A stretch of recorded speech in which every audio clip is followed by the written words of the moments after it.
मैं लता अलवेली नीलिमा भक्ति संगम में आप सबका एक बार फिर से स्वागत करती हूँ।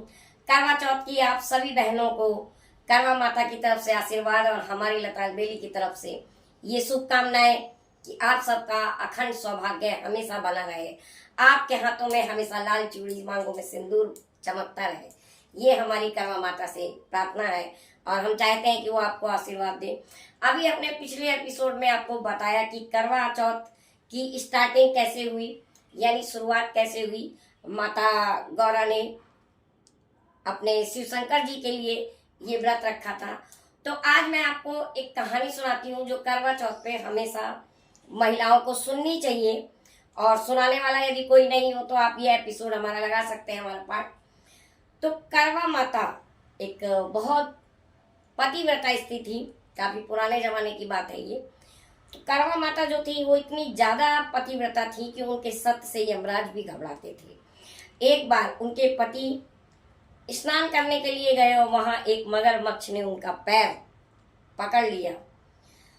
तो उन्होंने मगरमच्छ को काफी कहा कि आप मेरा पैर छोड़ दीजिए, लेकिन वो मगरमच्छ नहीं माना। लेकिन माता करवा के सतीत्व की वजह से वो उनको खा भी नहीं पा रहा था। ऐसे में उनके पति ने अपनी हेल्प करने के लिए प्रार्थना करी अपनी करवा देवी से।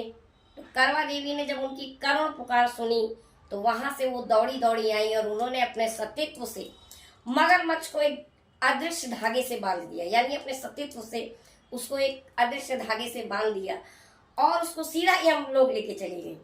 तो ये एक कहानी ही नहीं है, ये एक प्रेरणादायक स्टोरी है। और उन्होंने यमलोक में जाके यमराज से प्रार्थना की कि इस मगरमच्छ को मृत्यु दंड दिया जाए, क्योंकि इसने मेरे पति को पैर से जकड़ रखा है। यमराज ने कहा, देवी अभी मगरमच्छ के मरने का टाइम नहीं आया है। चित्रगुप्त ने भी कहा कि माता आपका सतीत्व से हम परिचित हैं, लेकिन हम क्या करें, इस मगरमच्छ के मरने का अभी कोई टाइम नहीं है। देवी करवा एकदम परेशान भी हो गई और क्रोधित भी हो गई। उन्होंने तुरंत यमराज को बोला कि यदि आप इस मगरमच्छ को मृत्यु नहीं देंगे तो मैं इस पूरे यमलोक को अपने सतीत्व से भंग कर दूंगी, भस्म कर दूंगी।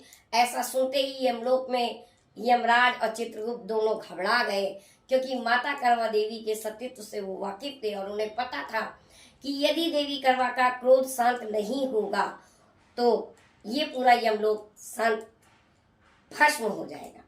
ऐसी अवस्था में उन्होंने मगरमच्छ को असमय ही मृत्यु दी और उन्हें यमलोक भेज दिया। और देवी करवा के पति मुक्त हो गए, जिन्हें लेके वो पृथ्वी पे आई। वहां पर यमराज ने भी उनको वरदान दिया चिरायु सुहाग का, और चित्रगुप्त ने भी अपनी तरफ से अखंड सौभाग्य का उनको वरदान दिया। तभी से ये करवा माता की स्टोरी हमारे देश में प्रचलित है। जो करवा जलाया जाता है, जिसपे दिया रखा जाया जाता है, यही करवा माता की कहानी है, स्टोरी है, किंवदंती है और हमारे देश में सालों से प्रचलित है। जब भी हम करवा चौथ का व्रत रखते हैं तो हमें दोपहर के टाइम ये कथा जरूर एक दूसरे को सुनानी चाहिए। जब हम पूजा शाम के टाइम करते हैं तो भी हम एक दूसरे को ये कथा सुना सकते हैं।